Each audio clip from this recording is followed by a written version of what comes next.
وكما سياسي حناقصن سياسيين حناقصن مستقبلك صوماليا دنك ملها وها أدران دنتوda shakhsiga ya udaran waxay ka hadlaan negative wax xun ay ka hadlaan wax dadka qalbi jabinaya ka hadlaan waxay ka hadlaan dalkan waaba boy ma soo noqonayo waxay ka hadlaan beesha caalamka noo timaado oo hana dhexdhexaadis waxay ka hadlaan waana laga adkaaday ma kan baa siyaasiga xanaaqsan ee qalbiga ka jabiyay shacab dawlad waqtigeeda dhamaaday madaxweyne waqtigiisa dhamaaday oo ay xabad kaliya uga soo hartay mise shariifkan hanjabaya thumma wallahi hadaysan joojin waa bixinayna yaa diidan in hore loo wado dawladnimada Soomaaliya oo idaacadaha hortaagan facebookyada hortaagan oo kulligood shaqada rabaana waa waxay yaqaaneen oo ay soo dhadhamiyeen oo qayb wax ka yihiin in lagu hadlahayo dawladda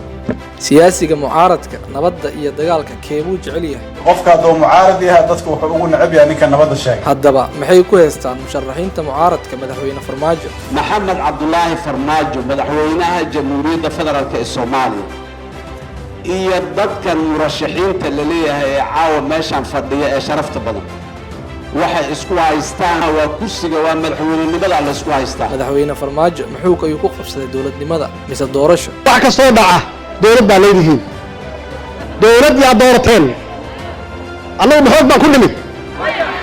annagu rabitaankiina ku nimid doorashaan ku nimid xaq baa in ciidamada qaranka Soomaaliya la sharaf dilo qofkii wax tabanaya ma aha cadaaladda iyo sharciga inuu gacanta ku qaato ma aha inuu hantida shacabka Soomaaliyeed burburiyo ma aha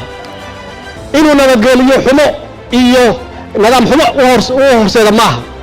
in cadawga aan la dagaalayno oo argagixisada ah inuu gacan siiyo ma aha ciidanka qalabka sida Soomaaliyeed dad xun kulli inay ka wada dhigaan oo ay abuuraan xasilooni darro ay garab u noqdaan argagixisada goormee ayuu soo bilaabay Sheekh Shariif qawaawilada barnaamijyada rabshadaha wata Soomaaliya hadday diyaar u tahay inaan muqaawamayno anaga diyaar Allahu akbar Sheekh Shariif iyo xulafadiisa ma waxay doonayaan mar kale inay soo abuuraan jabhado dagaal galiya dalkan si mar kale uu xukunka dalka kula wareego dagaal inaan cadayno inaan ka tanaasulin mowqifkeeni iyo mabda'eeni iyo xuquuqdii aan u taagnay sharaf oo ahayd in uu suura galo barnaamij oo ka dhici doona isla goobtii maxay ahaato la caqaladeeyay darjirka daxsoon insha Allah tabaaraka wa taala maalinta jimcaha marka dadka Soomaaliyeed meel joogan waxaan ugu baaqaynaa inay ka soo qayb qaataan